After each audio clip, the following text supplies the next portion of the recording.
Iniciando então o estudo de História da Igreja, estamos no livro 6, a Guerra Santa Católica contra anabatistas, muçulmanos e pagãos.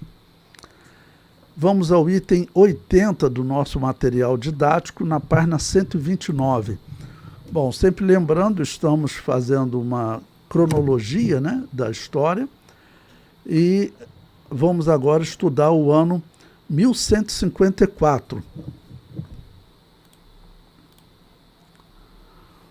Bom, contextualizando os tópicos que nós estudamos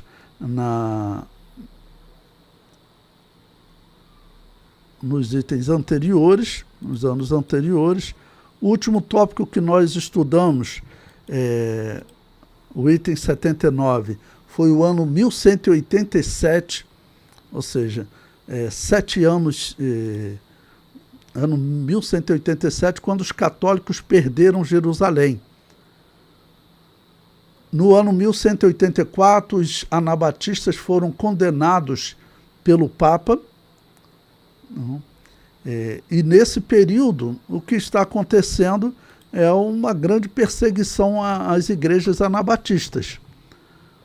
Então, nesse período agora, nós vamos estudar no item 80, o martírio de um pastor anabatista chamado Gerhard, okay? Um homem que ele esteve pregando principalmente na Inglaterra e na Alemanha.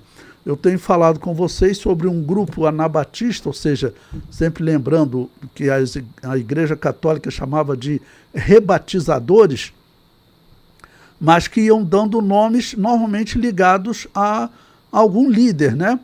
E tinha os paulicianos, que é o que eles chamavam. Então, o comentário que eu coloquei aí, do historiador John Christian, um historiador conceituado, ele conta exatamente a história das igrejas rebatizadoras, ou das igrejas anabatistas, ou ainda das igrejas batistas.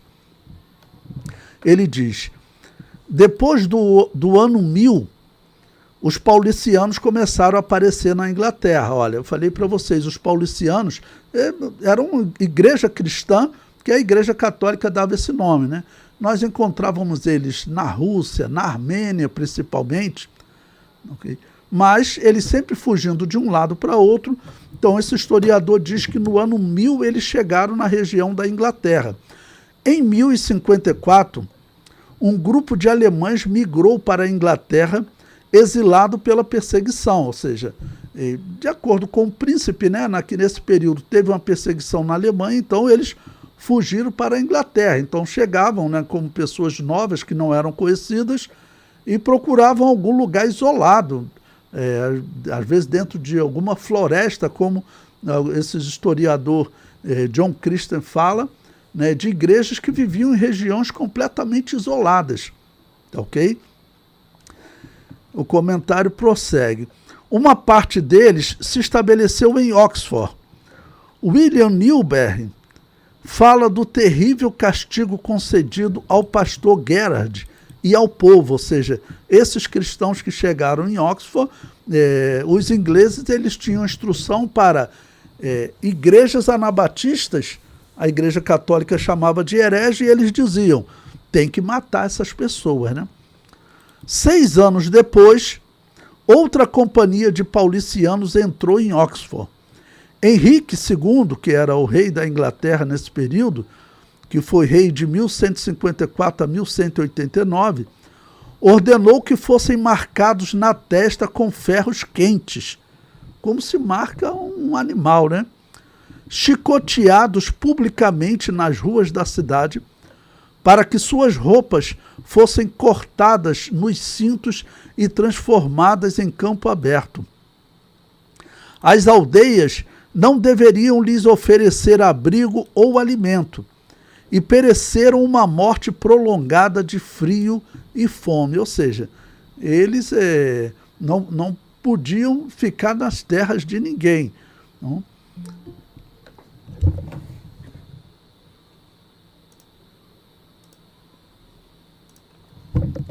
O comentário prossegue.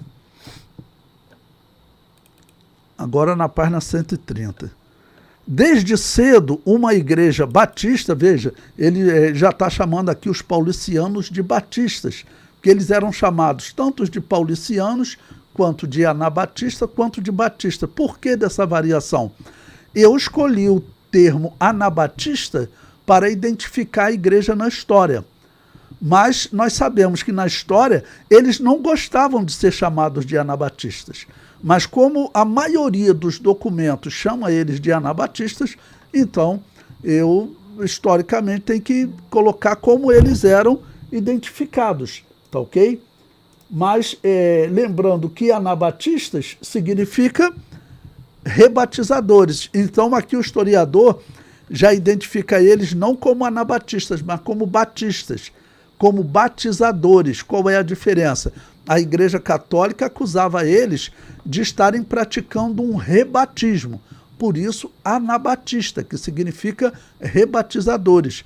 Mas eles diziam o seguinte: não, nós não somos rebatizadores, nós somos batizadores.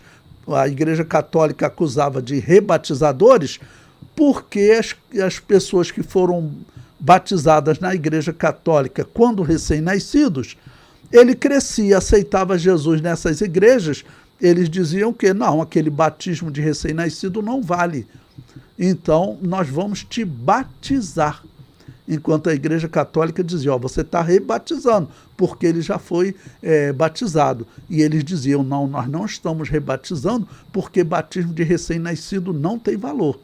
Então, aqui o historiador já chamou eles de batistas. Então, olha,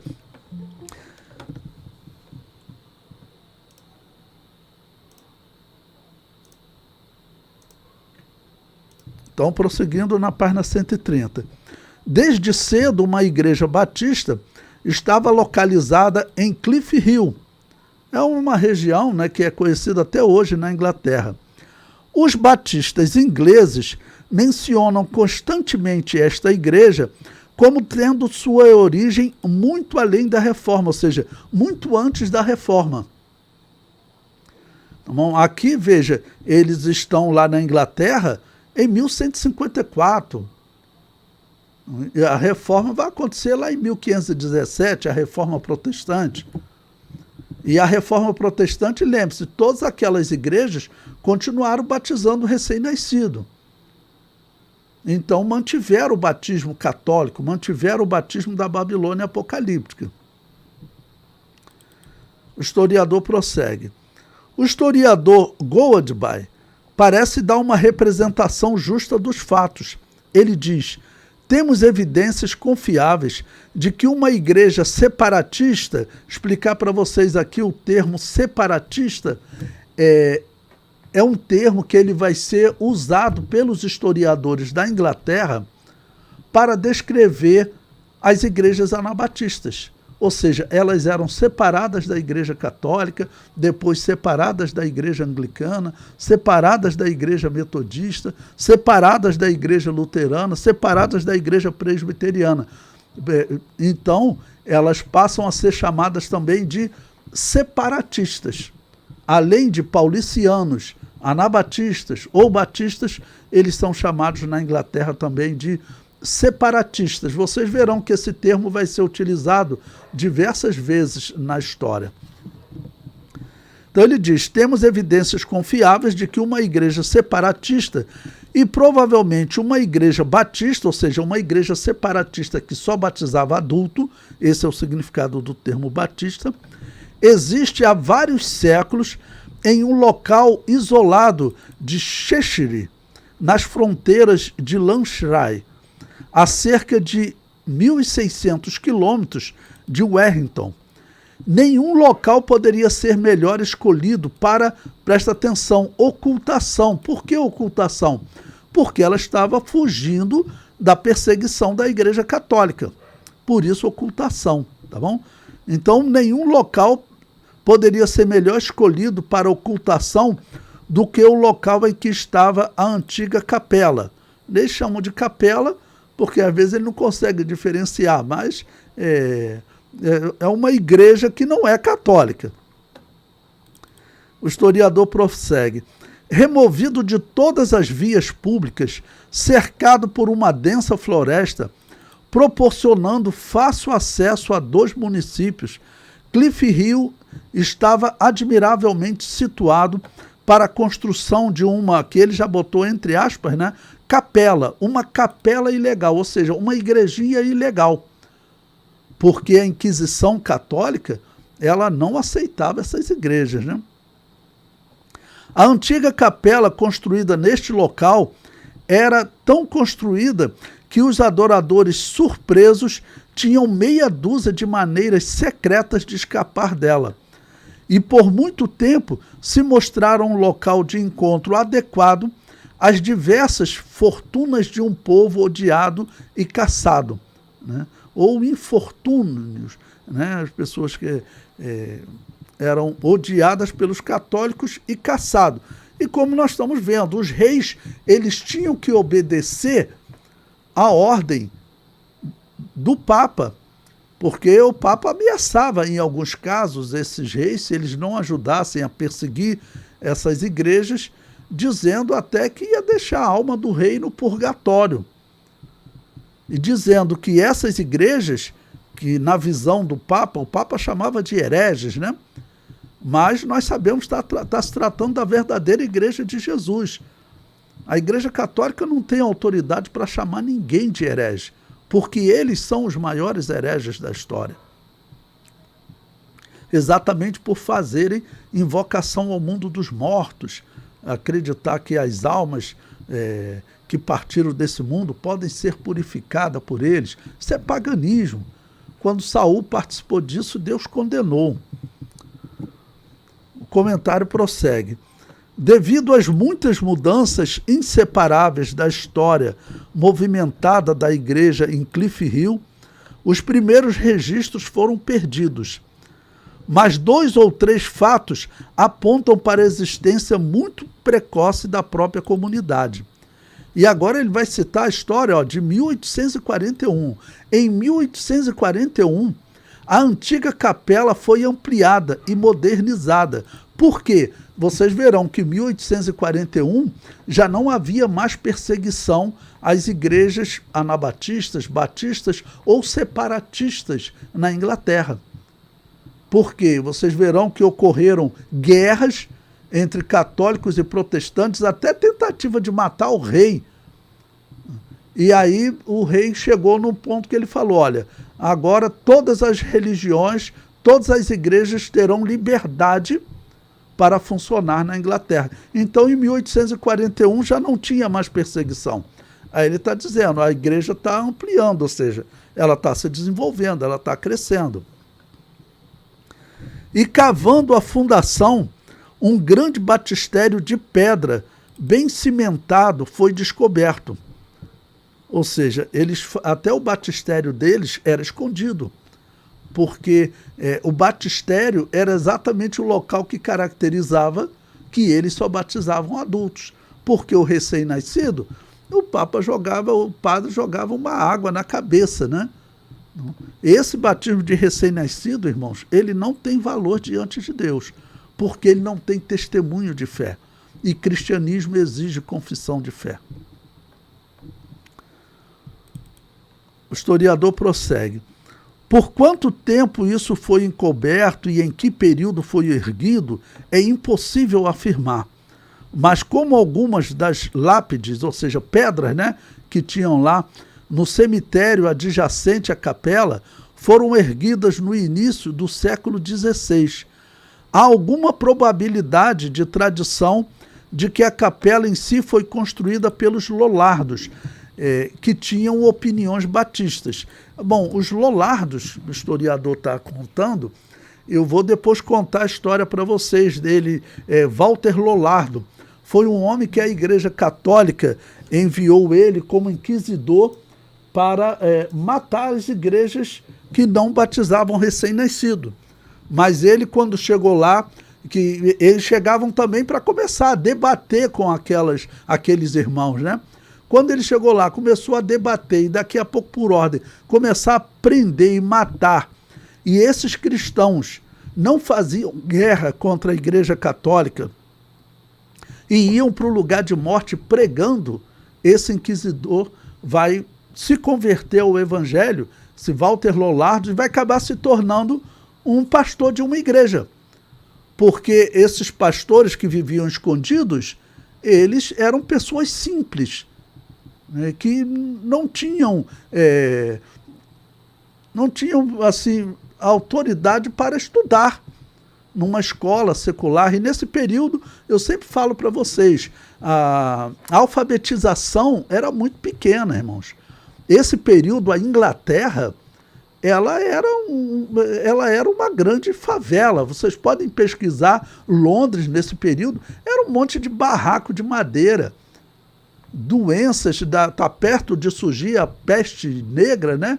Chamada na história assim, que era transmitida por ratos e se propagavam com facilidade porque era uma região muito pobre. Claro que tinha o rei, tinha o Papa, tinha os padres, arcebispos, os nobres, esses viviam muito bem.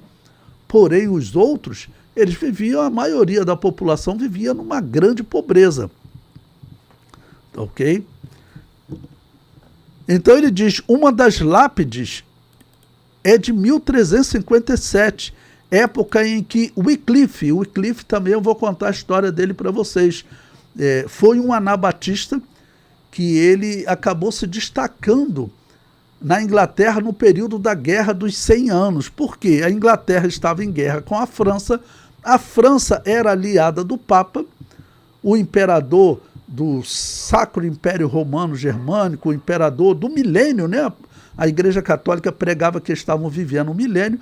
Aquele imperador, por ser aliado do Papa, a Inglaterra teve período que ela até expulsou os padres. E aí os anabatistas tiveram mais liberdade. E teve um professor anabatista que ele chegou a ser professor de Oxford. Ou seja, a chance de estudar, ele se destacou, o Papa tenta matar ele, mas o rei da Inglaterra não entrega, porque diz que ele era o melhor professor de Oxford. Nesse período, Oxford, né, já estava se destacando, porque já existia, né, um princípio de faculdade ou de colégio lá. Então, Wycliffe, que ainda era membro do Merton College, Oxford. Mas as datas mais numerosas começaram no período em que a Europa acabara de se assustar com o ataque violento de Lutero ao papado. Ou seja, ele está dizendo, lá em 1500 é que vão aparecer, tá certo? Mais lápides, ou seja, cemitérios desses cristãos anabatistas. Okay. Muitas dessas lápides, especialmente as mais antigas, como podemos testemunhar em uma investigação pessoal, parecem tão claras e frescas como se eles foram gravados apenas um século atrás.